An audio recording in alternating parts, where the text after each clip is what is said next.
Good morning and welcome to Next Door Radio, nextdoorradio.com, and the Next Door Radio app. I'm so excited I can barely get my words out today. I am excited because we are introducing a new show today. This is the Helpers Hour. I'm going to be hanging out with you, telling you all about local providers, interviewing them live, and showing you all the amazing things that we have in our community.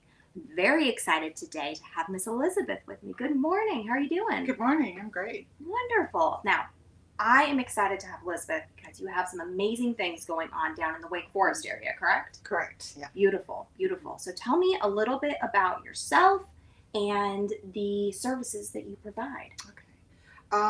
Well, I've been in private practice for about 10 or 12 years now, and I've been practicing for about 24, 25. I kind of lose count, but so I have a private practice, but I also am the founder of the Wind Horse Center, Mm-hmm. and the Wind Horse Center provides equine assisted therapy, which is totally different than anything people have done in an office. Sure. Similar in some ways, but I think the effect is totally different. So we have a small farm in Wake Forest where we have 6 horses that are just waiting for people to drop by and see them. And I just think it's a really unique opportunity for adults. There are a lot of places in Wake Forest and Raleigh that do equine assisted therapy for children, Mm-hmm. but we specialize in adults, and so it's just been wonderful providing that service. No kidding. Mm-hmm. So the first thing I want to jump in and talk about is the difference between like horseback riding lessons, Right. equine assisted learning, and what Right. is truly equine assisted therapy. Can you give us a little bit of information on that? Yeah, so horseback riding lessons are just simply riding the horse. I mean, I think we can get a lot of information about our bodies and also how our brain works by doing that, but it certainly isn't therapy. And then equine assisted learning is a different format. They still use horses, but what they do is they have like a very didactic way of doing things Mm-hmm. and teaching people a lot of coping skills, I think, and also like how you learn, which is important if you don't know. Um, and then therapy is literally therapy. So it's me and a handler, horse handler, and a horse. And we normally start in a round pen, Mm-hmm. so 60 feet across. And what we do is we simply allow the client to become and develop a relationship with the horse, which you would think is really simple, but horses are not. They're not like a dog or a cat where they're like, oh, human, that's wonderful. They they tend to be more of an individual relationship with everyone they meet, and they're always sizing up everyone they meet. So it brings out a lot of issues for people that if you're in the office, you can talk about them, but you can't really see them in action. And then when you are actually out in the ring with someone, you can literally point to a point in time, you did this over here, or the horse reacted this way over here, and what does that mean for you? And Sure. so it's much more. It makes the unseen seen in a lot of ways, Mm-hmm. because you're actually working in real time, and you can see how people do things instead of just talking about it. That's really fascinating. Mm-hmm. So, looking at that 25 years of experience, Yeah. That was before you got into private practice, correct? So no, I've been in private practice for about 10. It's 25 Gotcha. total. Gotcha, Yeah. gotcha. Okay, so the 15 some odd before. Right. What were you doing then? Oh gosh, that's a long list. Yeah. So when I got out of graduate school, I worked and I didn't go to graduate school till I was 36, Mm-hmm. and had 2 kids at home, so that was a little hair raising at times. But so I started out working with HIV/AIDS patients, and then I actually got a job in a jail, which also they transitioned prisoners coming out of actual prison and also combined them in a local jail population, and that was fantastic. I love that. Yeah. So what you did was, you did groups, substance abuse groups, because I was both substance abuse and mental health. And I was also doing emergency services, so you have to go ahead and look at, who's coming in, who's Mhm. been sentenced, and decide what their housing is and what their mental health needs are. So it was Sure. kind of like a catch-all. So then my husband moved me to Denver. And I say he moved me because it was totally him. It was not me. Um, so, and there I ran a dual diagnosis adolescent treatment facility, which was hair raising to say the least. You've got these kids that have been through a rough time, Mhm. and they use all sorts of substances to kind of get through it, and they don't like authority figures. And where do you, as the administrator, you're the authority figure. Sort of the So ultimate authority figure. yeah, Mm. yeah, exactly. So that was really fun, but it was also really challenging. And then what did I do? Oh, we moved to Reading, well, outside of Reading, Pennsylvania, and I worked in a day treatment program, Mhm. and also I did outpatient therapy while I was there. It was kind of a combination thing. You do that a lot in mental health. I find you Sure. broach a lot of job descriptions. Let me think. So after that, I came here and I actually worked in Lewisburg and Henderson for a Mhm. while. Mhm. And that agency closed. So then I Mm. went to an agency in Raleigh, and they were wonderful, but they closed too. Sure. And so that's when I decided to go into private practice. I think if they hadn't closed, I might not have gone into private practice, but it just seemed like the right move at that particular time. Sure. Would you consider it sort of a serendipitous thing? Like the Yes. world was sort of taking you this direction? Like, Yeah. you love your work and. Right, right. And so you have to make a choice, yeah. Absolutely. So, that's kind of like starting from scratch in terms of, Absolutely. what you do, how you manage it, what clients you take. And so there Mhm. was a huge learning curve there. And I moved several offices. And then we bought the home where we're at now, which is where the farm is. And my office is at the farm. Mhm. Yeah, so, which has been great. Yeah. As somebody who also works in a farm setting and lives in the farm setting, Yeah. there can be some things to balance, some really beautiful positives, some really Right. tough times. I think Yeah. living right there with the animals, and you've told me about your welcoming committee, living Yes. with your lovely Yeah. welcoming committee. Of Yeah. course, we're going to get to your 6 beautiful horses. But Right. tell me about your welcoming committee. What would I see if I came to see you for the first time? Well, you would see 5 dogs, Mm-hmm. although probably 4 because one just doesn't want to go outside. Um, but what they do is they meet people at the front gate and they run besides them all the way to the back where my office is, Mm-hmm. and then they stand there with their tails wagging and until someone gets out. The only problem is that they vary in size from like a livestock guardian dog who's about 120 pounds to a kind of neurotic golden doodle who's probably 65. And so, yeah, it's definitely an eclectic experience coming to my office. Absolutely. Absolutely. Okay, so we've got the varied in size and personality welcoming Right, community. absolutely. And then the 6 horses. Can you tell me about that? Yeah, so, well, one isn't mine, one is boarded with me. Sure. And he's quite fond of himself. He's very pretty, and he's a Frisian cross, so very pretty, and has now become head of the herd. And then mine are, I'll start with the shortest. I've got 2 miniature ponies. Mm-hmm. They are constantly a thorn in my side because For everyone who doesn't know, ponies are spicy. They're very yes, spicy definitely, little all the animals. time, all the time. The farrier was out last week, and I had to hold the littlest one. He was bucking and trying to nip at me, and I'm like, we're just doing a pedicure. Yeah. That's all we're doing. Please just enjoy the spa. Stop. Could you just stop? Yeah. So and what amazes me is they take turns, kind of being not nice. Mm-hmm. So you never know what you're going to get when you walk in the barn.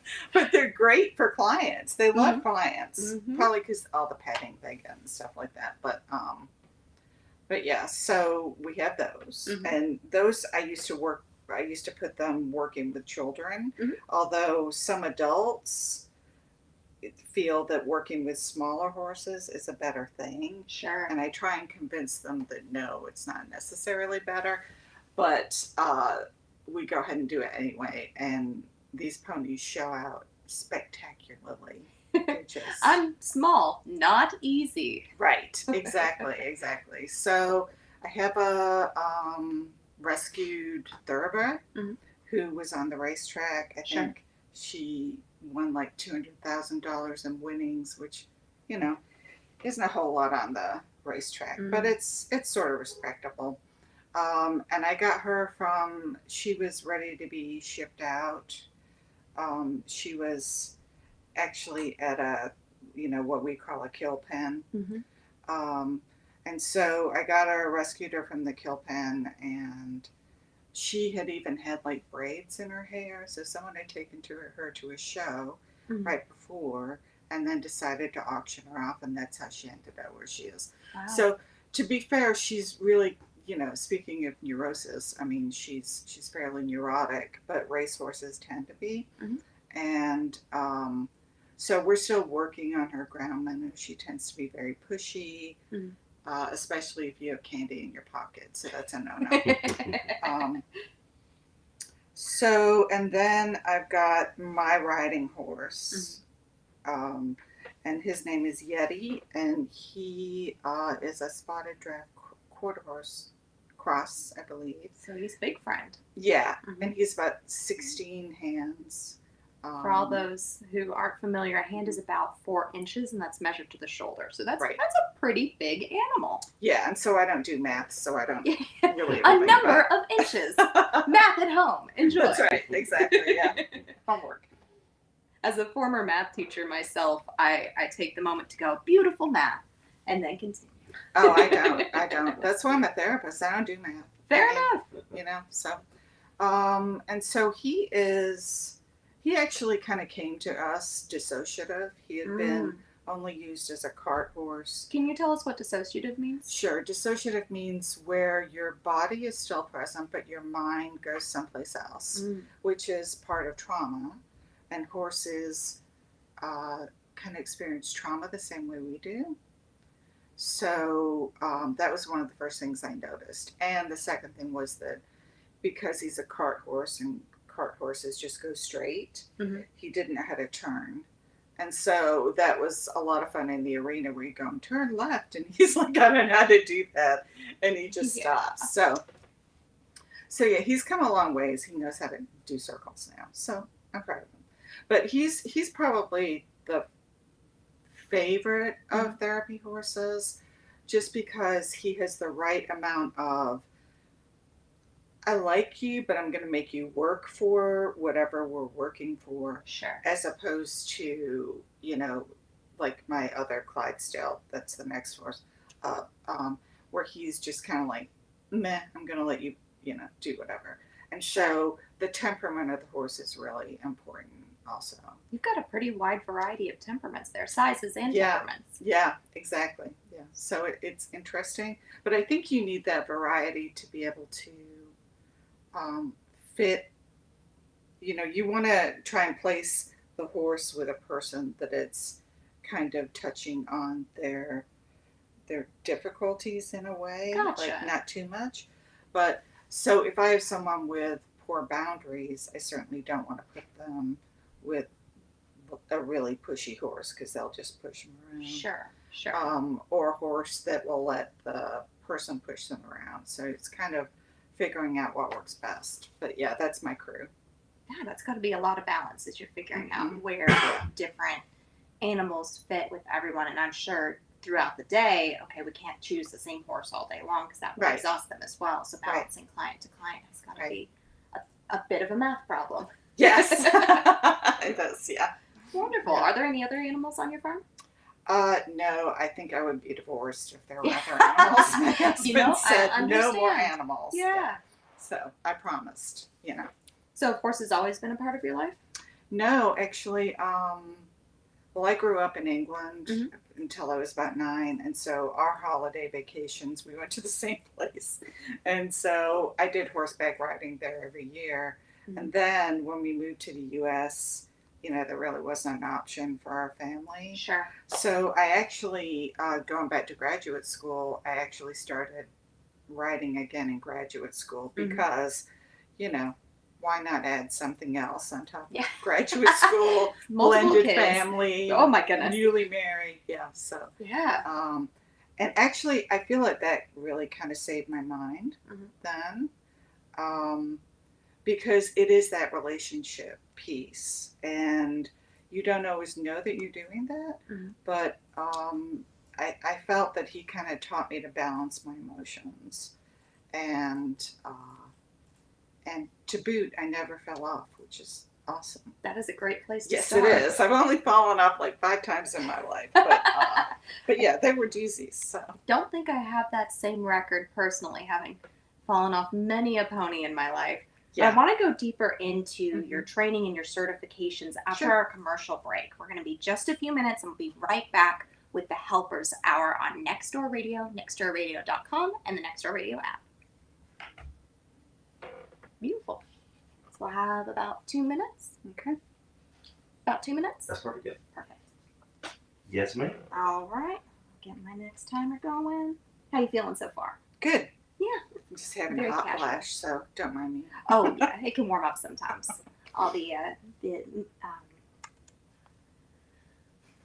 technology and everything. Yeah, Heat I up the suppose that's room. true. Yeah. Okay, so we'll go into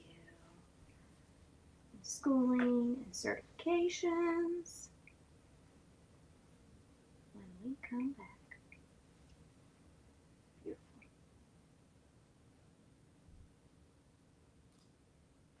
Now the camera is nice and pulled out, so anytime I've gotten like flush or what have you, it doesn't Yeah. touch it. Okay, Which good. is nice.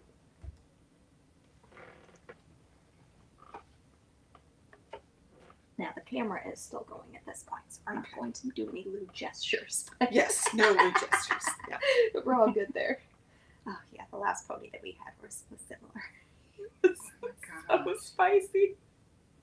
It's just crazy sometimes, and he picks Mhm. like the taller one. He picks who he's gonna act out with. Yeah. And once he does your day. that, yeah, once he does that, he remembers that, and he doesn't stop until I have to get in there after him. Yeah. It's just like, why are you so mean? You don't even get worked a lot. Like, I don't understand. They're so funny. Oh goodness. Cool. Okay. Got some good stuff. We haven't even gotten into the EMDR stuff. I'm so excited. Mm-hmm. Plenty of good stuff to chat on. Is there anything else you want to make sure I ask you about, or is it feeling good so far? Yeah, it's feeling good. Awesome. Getting all my All right, here we go. stuff together.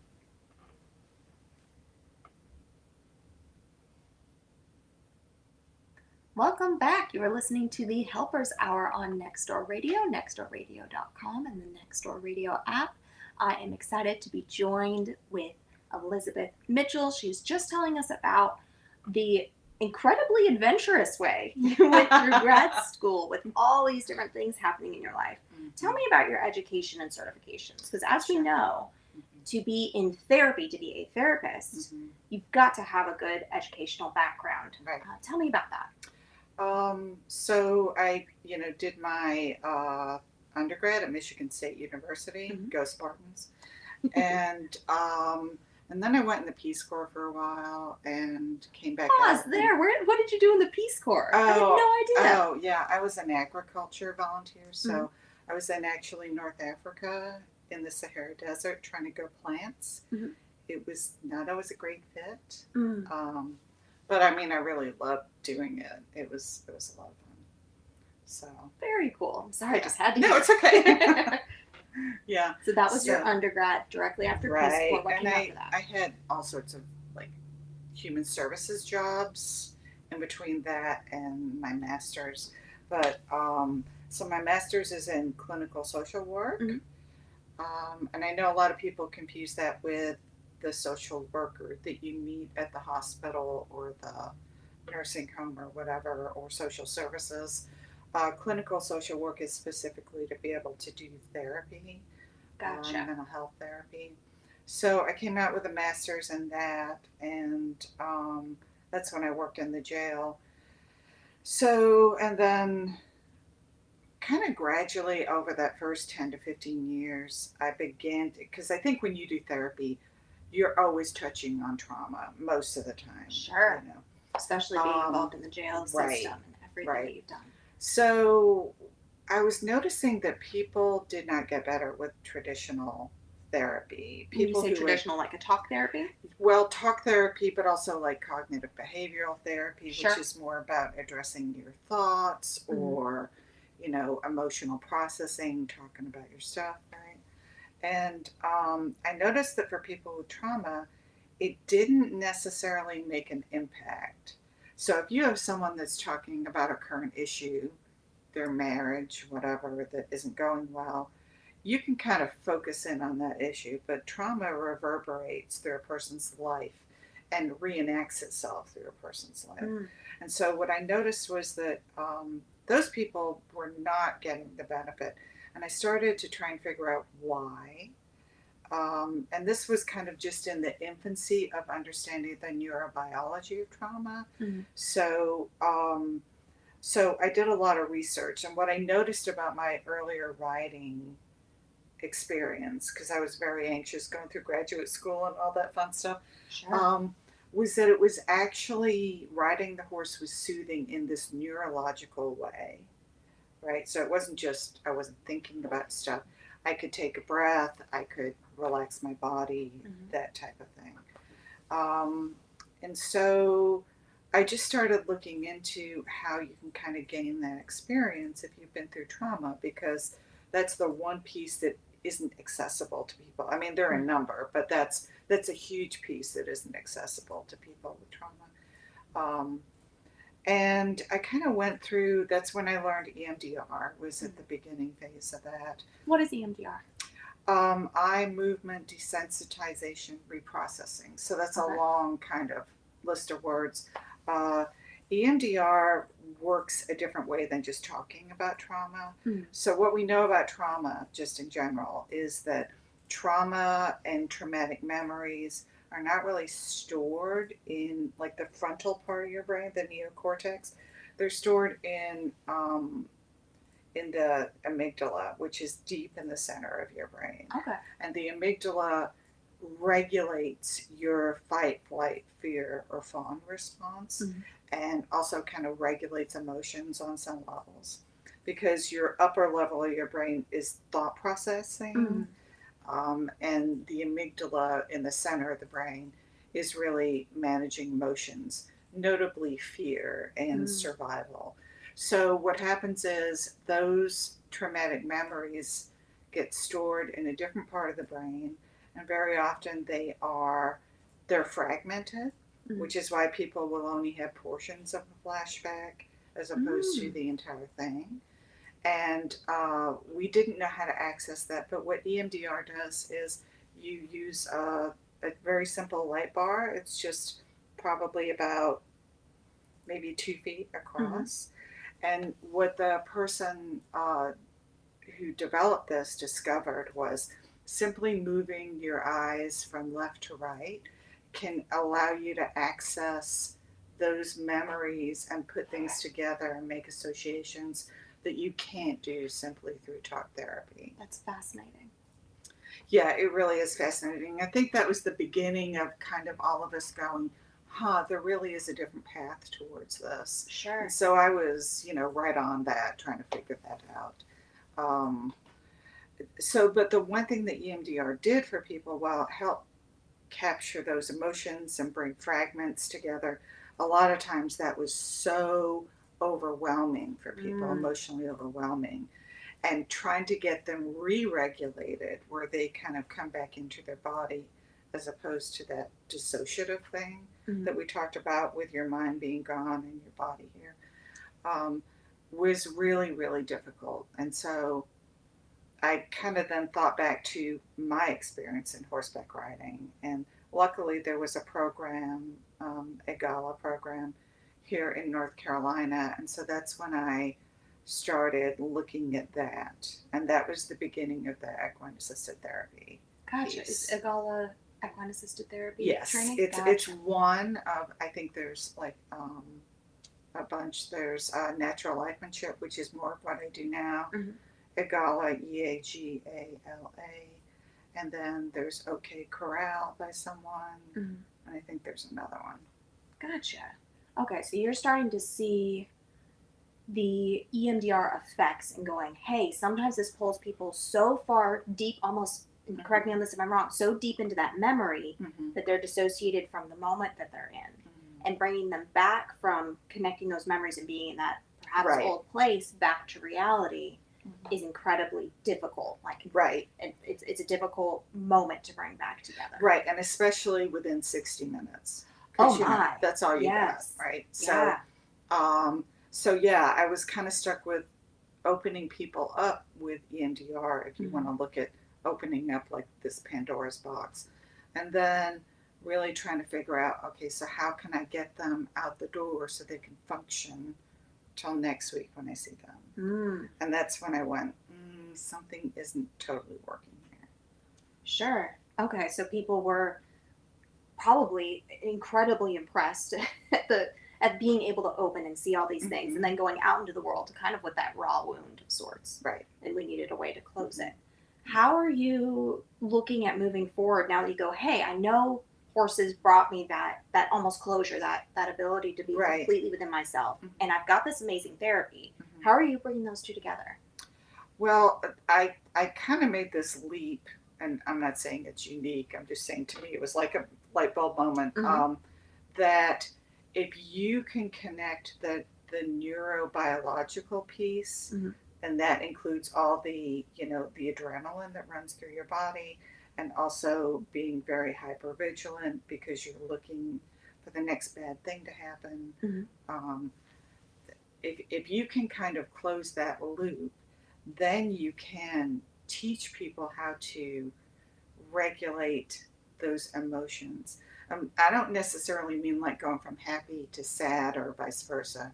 I mean that when you can start to feel that in your body feels safe, and then you can process. But you can't do anything until your body feels safe and your mind feels safe. But they're interlinked. Okay, so it's not just opening it up; it's also creating the place and the feeling of safety, right, in order to actually process what you've opened up. Right, and so Gotcha. That's where it links with the equine assisted therapy, because people have been hurt by people. People have very rarely been hurt by horses, right? That's a very good point. So they have this instantaneous connection with a horse and feel safe with the horse because they know they're not going to do what a human does. Sure. And so that feeling of safety and being able to internalize that allows kind of like this processing to occur. And so that's why I started down the equine assisted therapy route, because I thought it might be another option.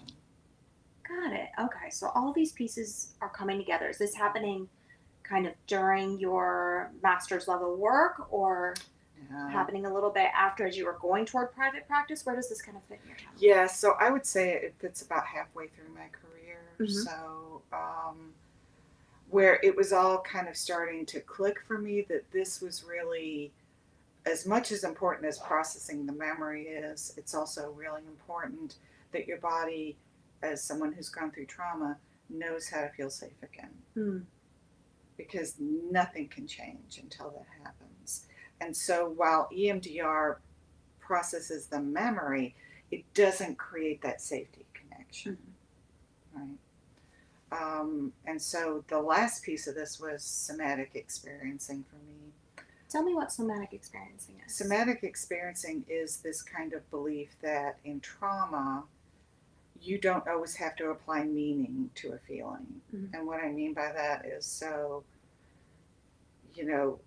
like, for example, my husband had a motorcycle wreck when he was a kid and had fragmented memory about it, and applied all these meanings to it, like, a lot of people with trauma have meanings of, I'm incompetent, I'm lazy, I'm all these self-referencing statements, right?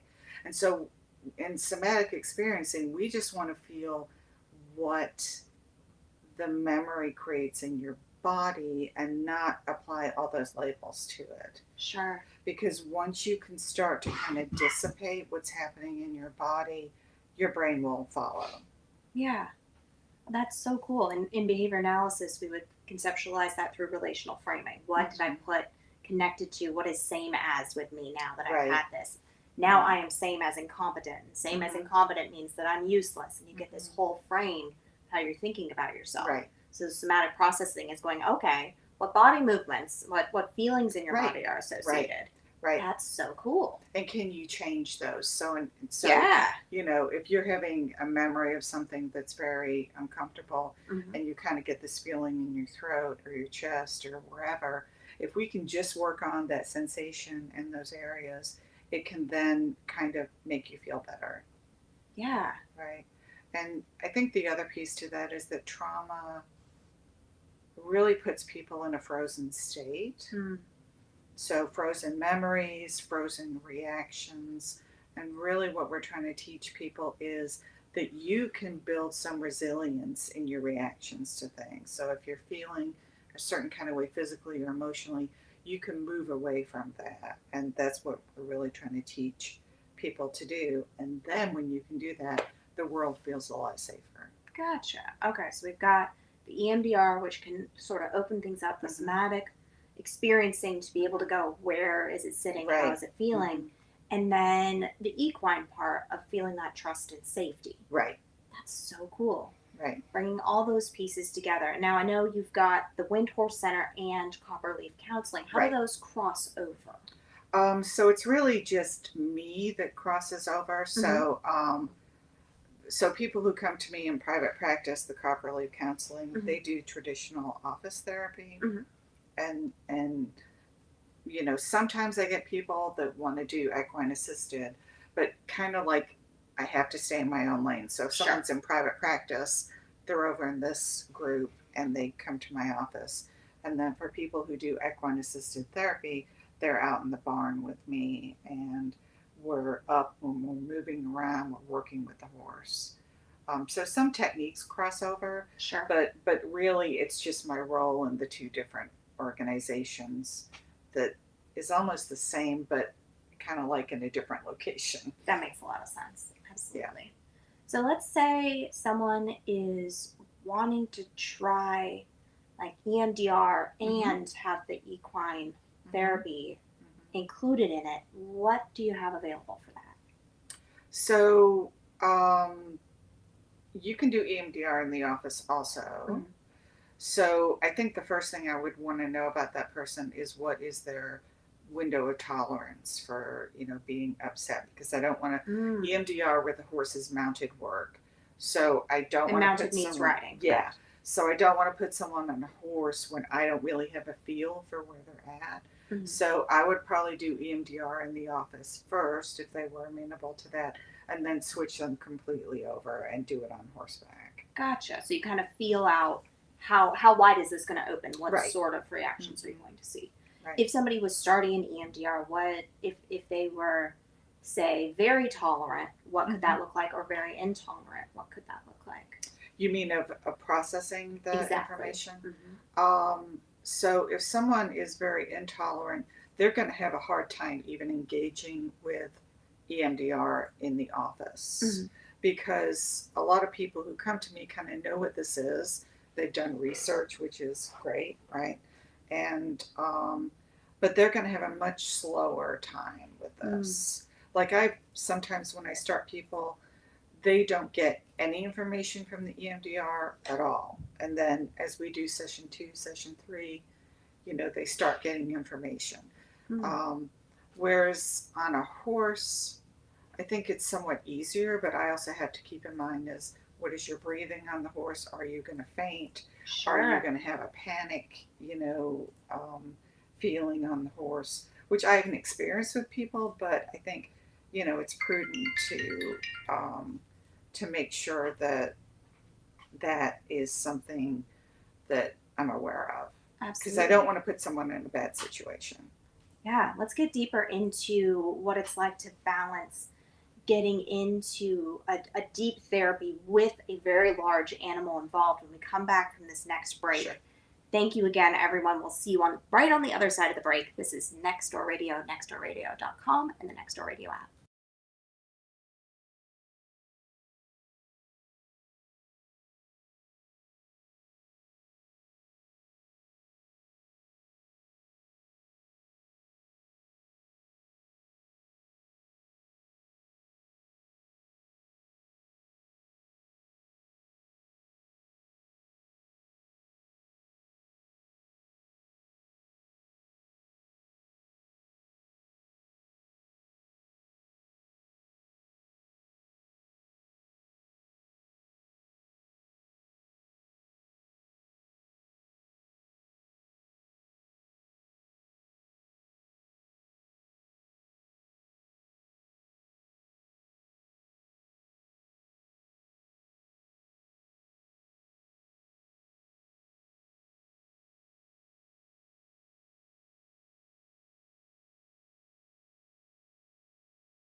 Welcome back, everyone. You're listening to the Helpers Hour, and I have Elizabeth Mitchell with me today.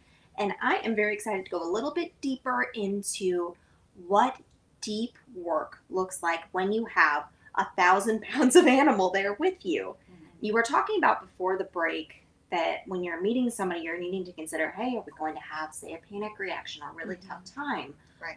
How do you balance that with having this partner, a horse with you? I know you mentioned having a horse handler. I'm sure that's Right. part of it. Right. What else is involved to make sure that we're in a good therapeutic space? Well, I think the horse pretty much takes the lead on how to handle the person. Mhm. And the horse really is instrumental in me in kind of figuring out the person because their behavior will indicate where the person's at. Mhm. And Yeti, for example, my horse, he treats everyone different. He has had one person that he could not stay in the ring with Mm-hmm. because their anxiety was so high. He just Wow. he had to be let out of the ring. And he didn't act out or anything. He was just like, oh gosh, I gotta go. But normally, like, I recently had someone come out who was grieving, and Yeti came up to the person and just kind of came right up to them and touched his nose to their stomach, Mm-hmm. and stood there with them. And I've never seen that horse do that. But I think he read that this person was grieving and they just needed someone to stand with them. And so that's what we did. Yeah. And the person ended up getting very emotional about it. Sure. But I got emotional about it. But I am also a crier. Like, I'm sorry. yeah, I know. So, they kind of recognize these differences. Mhm. And sometimes he'll be very, very quiet with people. Mhm. Sometimes he'll be like, no, make me move. you know, but, and I think it just shows how quickly these things come up because we normally start with groundwork, being on the ground with the horse, and just brushing the horse, Sure. right? And I had this one guy who I worked with, and within 5 minutes of brushing the horse, and all the horse hair that falls off. Yeah, Yes. in the midst of that.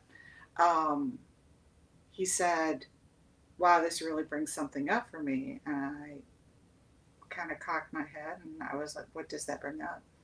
And he said, this brought up for me how I was never really taken care of as a kid. No one brushed my hair, no one showed me how to brush my teeth, you know, and all Sure. that neglect. And they'd been in therapy for 2 years with a regular therapist who I knew, who was very good.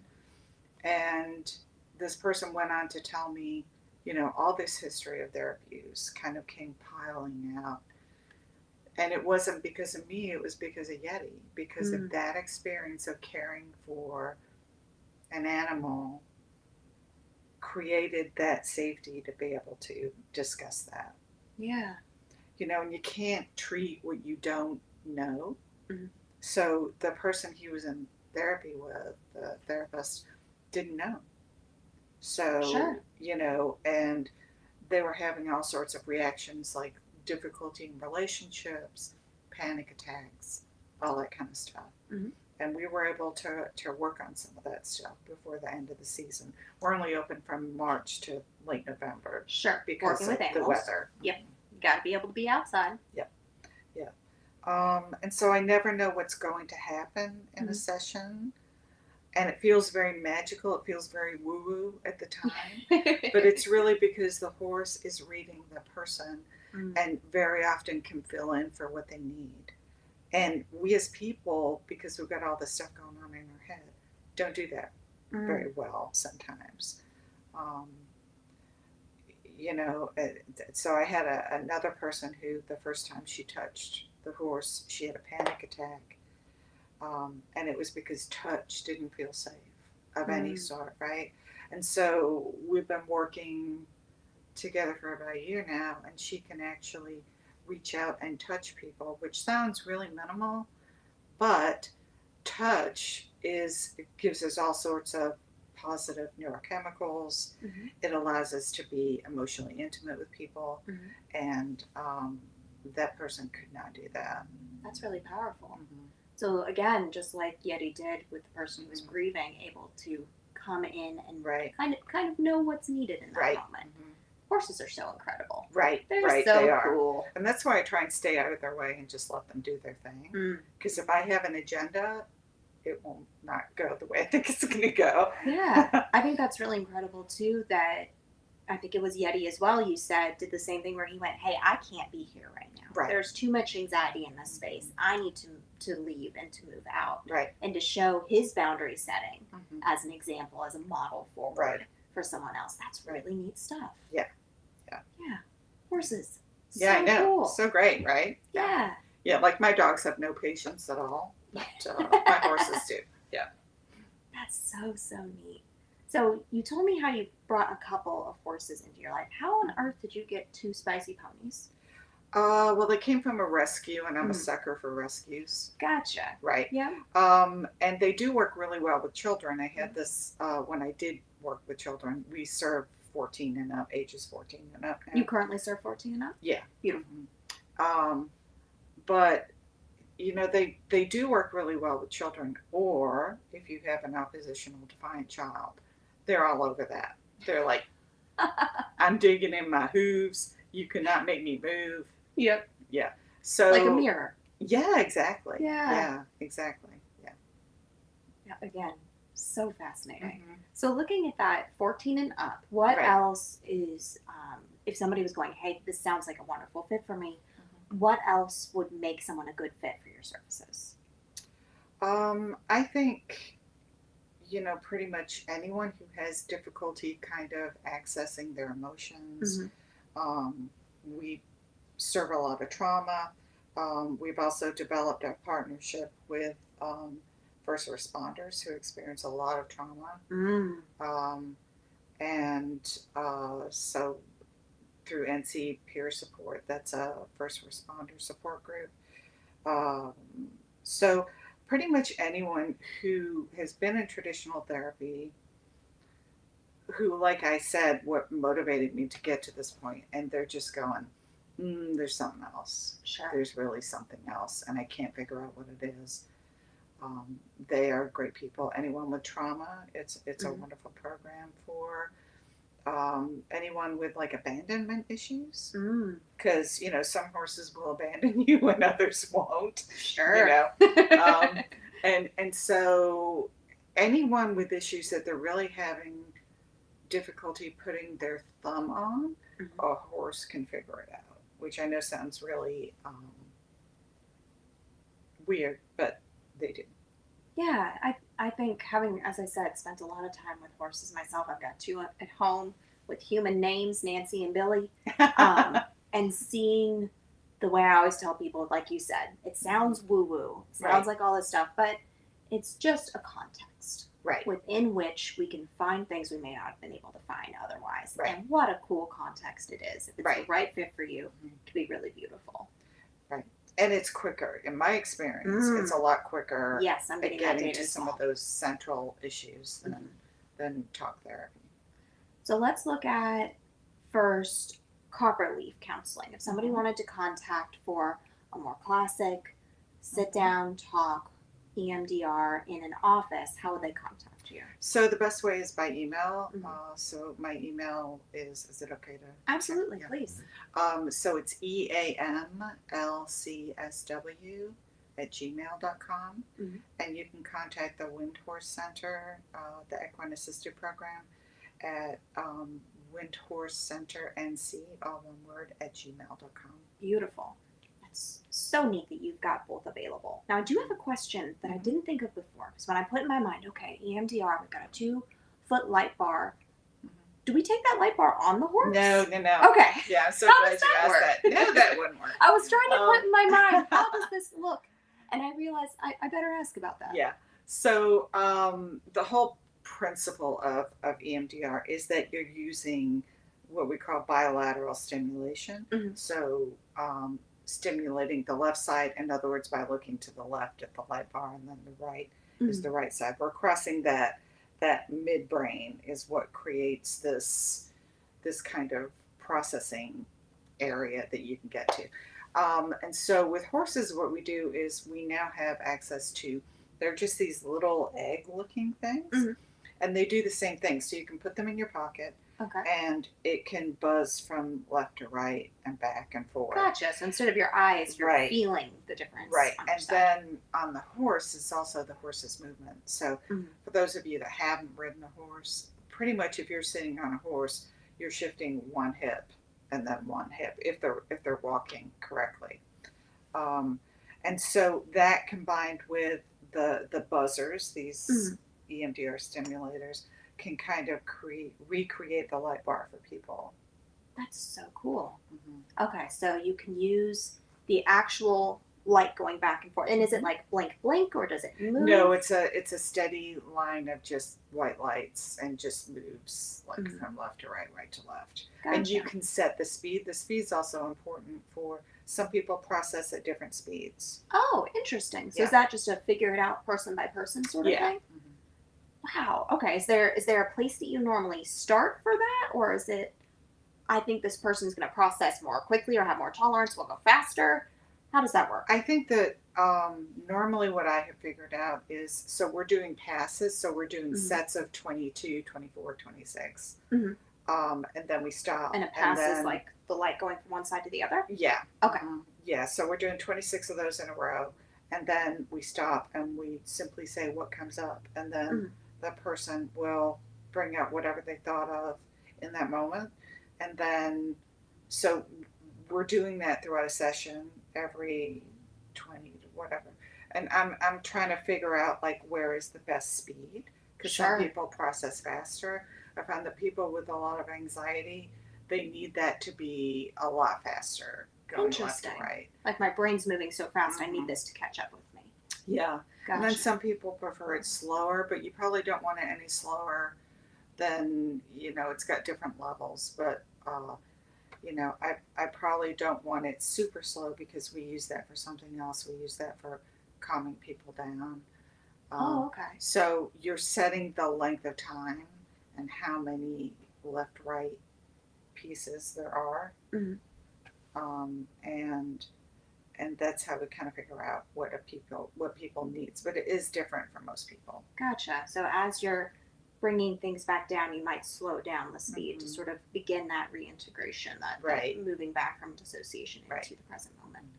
So cool. And the same thing I imagine with the buzzers. Right. With Exactly. figuring out the timing. Exactly something. Does it ever align with the horse's movement? Like, okay, we're gonna align the buzz with the walk, or is it just, hey, so we're gonna work it out? yeah, It's a I horse. think They're gonna that move the what way I they'd like. do, yeah, what I do is I just kind of like figure it out as I go. Mhm. Unfortunately, with the buzzers, they're set to an app on my phone, so Oh, I very can cool. really see it down to the digit, Mhm.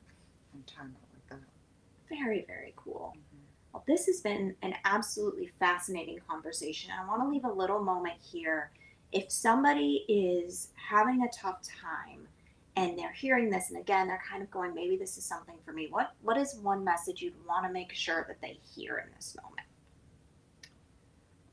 I think that, especially working with horses, Mhm. it's a lot less intimidating. Although you wouldn't think that with a 1,200-pound animal in the room, um, but I think it's quicker.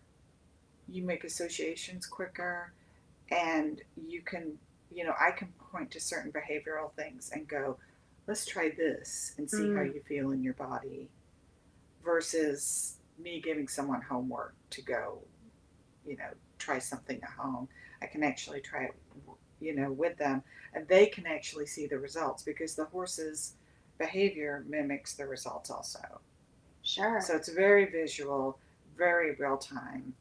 And I think where a lot of people get frustrated with trauma is that it takes so long.